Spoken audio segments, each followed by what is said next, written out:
and welcome, ladies and gentlemen, to a new episode of Africa Today, where we get you the latest news and events taking place on the African scene. And we will start off with our major top stories and report.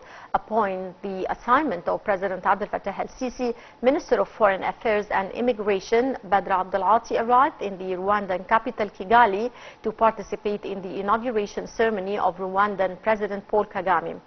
Foreign Ministry spokesman Ahmed Abu Zaid said on his official account on X that a representative of the Rwandan government, as well as the ministers of agriculture, education and local administration, received the top diplomat upon his arrival. Abdel expressed his appreciation to the bilateral ties between Egypt and Rwanda, which have reached a unique level. The top diplomat stressed Egypt's keenness to boost these ties in all domains. During his visit, Abdel is to hold a number of meetings with a number of senior officials attending the inauguration. The visit will comprise a number of bilateral events between Egypt and Rwanda, including talks with the Rwandan foreign and health ministers.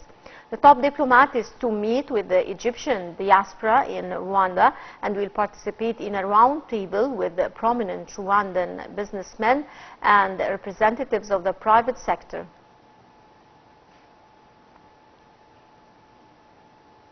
During his visit to the Rwandan capital, Kigali, Abdel held a meeting with the Professor Dr. Magdi Yaoub. The meeting discussed progress with regards to the establishment of the Magdi Yaoub Rwanda-Egypt Cardiology Center. They will both attend a ceremony marking the conclusion of the first phase of the center.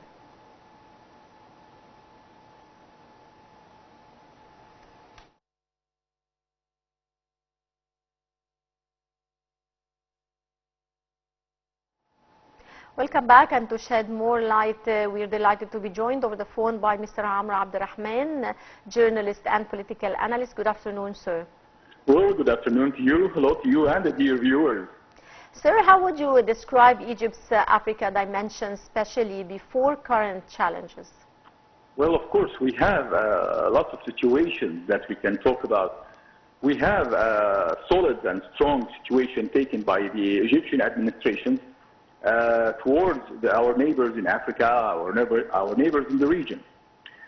We need to enhance on our efforts to strengthen those ties between our neighbors, our friends in Africa, by all levels, at all levels, economically, industrially, agriculturally, and of course we have stepped a lot of distance in such matters. Mm-hmm. How do you see the significance of Foreign Minister Abdel attending the swearing-in ceremony of the Rwandan president? Well, Rwanda is one of the Nile Basin countries, and it's an important and strategic visit paid by Mr. Abdel. And I believe that we need to concentrate our efforts, our influence,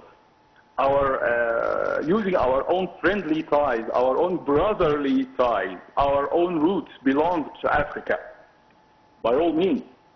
And that's why we should concentrate on those concepts. We need to strengthen our ties because, first, Rwanda is one of the main countries that is connected to Nile River. That means it's connected to our own national security, water national security file. And of course, we have a lot of challenges on this file. We have actions, negative actions that was taken by some countries from out of the region with an alliance with other countries like Ethiopia. And in what we have witnessed, what's happening in Somaliland, which is not recognized by Egypt or any other country except for two countries, to be specific. That's why we need to surround and contain the foreign influence that is coming from abroad of Africa. Africa belongs to the Africans, and the Nile belongs to Egypt and all of the friendly Africans. We need to change what's going on in the African arena. We need to concentrate on expanding our own level of cooperation with Rwanda, with the Rwandan president, and with other countries around it, whether even Kenya,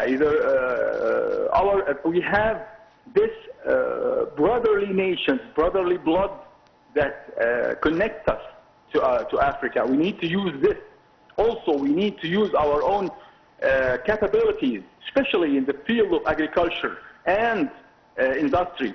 We have proven to all of Africa that we can build mega projects, not just in Egypt, but also in Africa, like we have accomplished the Julius Nyerere Dam in Tanzania.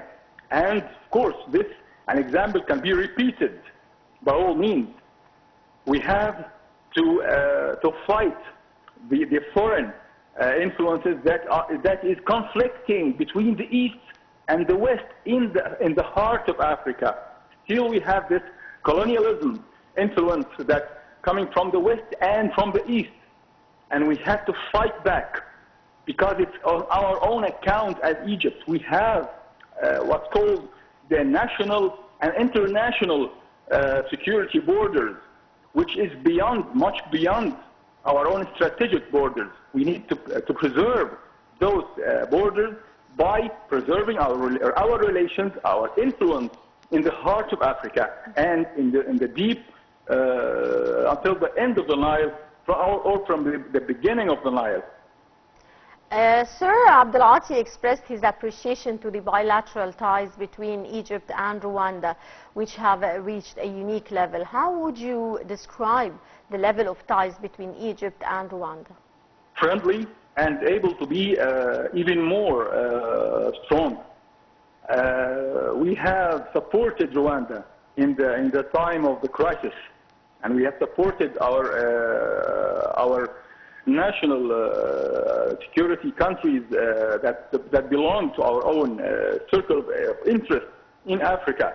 And of course, Rwanda was one of the main countries that remembers how we supported its nation throughout the critical and the civil war that they were going through decades before.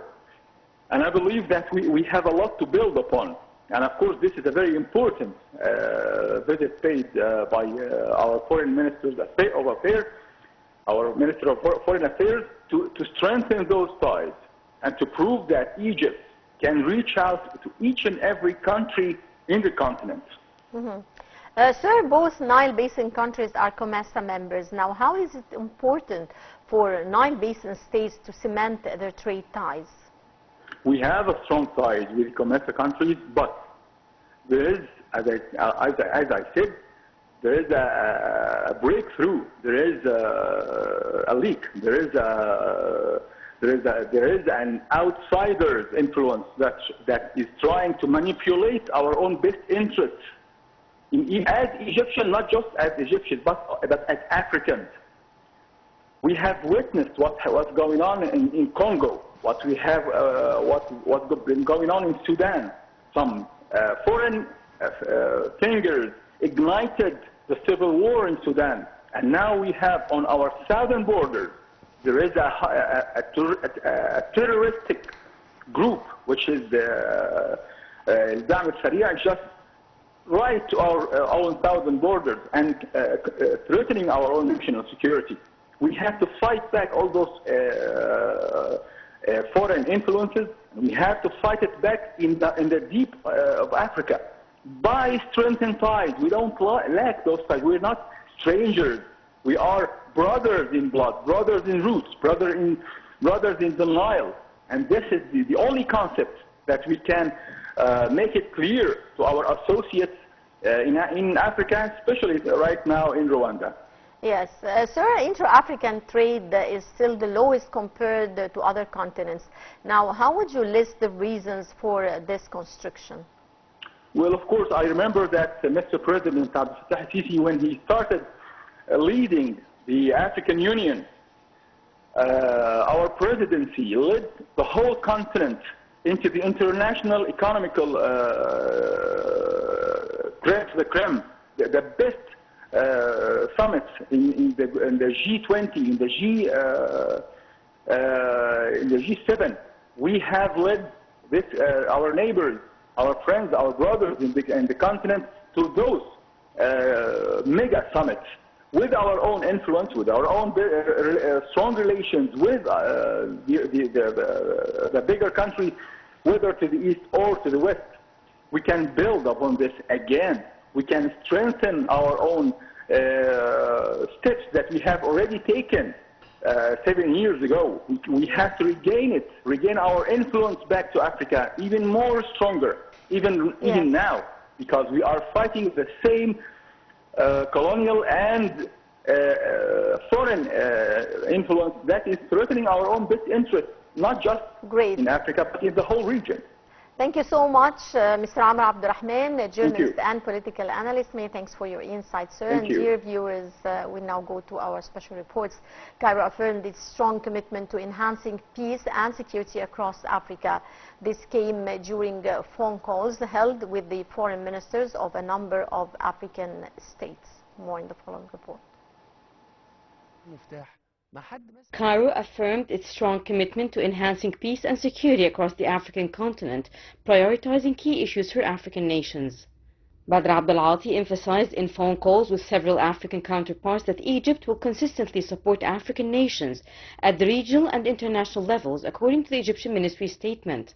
Speaking to his Burkina Faso counterpart, Karamoko Jean-Marie Traoré, over the phone, the Egyptian top diplomat affirmed the country's support for Burkina Faso in combating cross-border crime.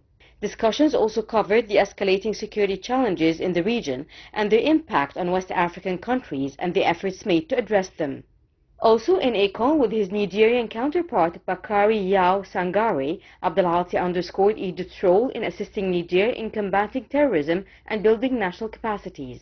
Both sides also reviewed the latest developments in the Sahel region and West Africa and other regional and international issues. Furthermore, Abdelhati reiterated to his Malian counterpart, Abdoulaye Diop, Cairo's ongoing efforts to bolster security and stability in West Africa and support national governments in reclaiming sovereignty over their territories and combating terrorism. For his part, Diop expressed gratitude to Egypt for providing training programs that build financial capabilities, share diverse expertise across various fields, and strengthen national institutions.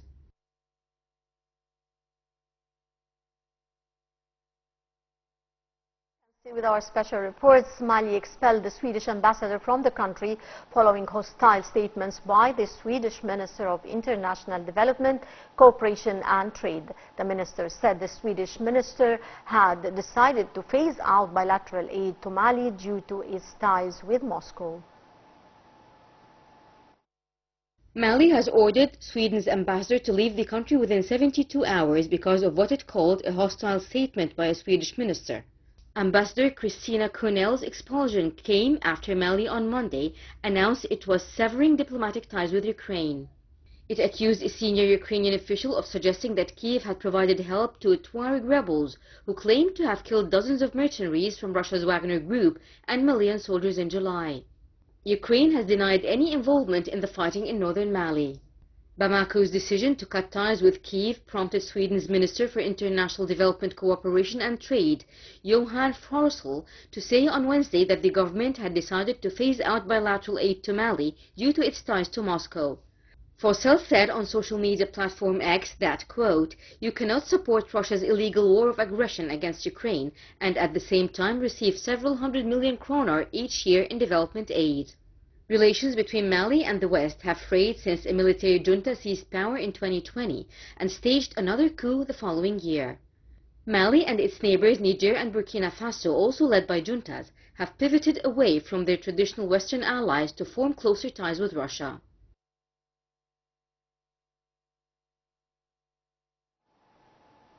Egypt's Ahmed Gendi became the first athlete from Africa to win the Olympic pentathlon's gold medal. He is the first gold medal winner in the 2024 Olympics to bring the award to Egypt. More details. Ahmed El Gendi of Egypt became the first athlete from Africa to win the Olympic gold medal in modern pentathlon on Saturday at the Paris Olympics. Ilgindi, the silver medalist in Tokyo 3 years ago, had a 17-second head start for the laser run, the final event combining distance running and shooting, after the earlier strong showings in the horse riding, fencing and swimming events. Ilgindi's lead was never seriously threatened on the laser run, where he won by 13 seconds over Taishu Sato of Japan. Giorgi Milan of Italy captured the bronze. Ilgindi's total score of 1,555 points was a world record. The Paris Olympics are the last time modern pentathlon will include horse riding as part of its program before it brings in American Ninja Warrior-style obstacle courses for the 2028 Los Angeles Games. He is the first gold medal winner in the 2024 Olympics to bring the award to his home country.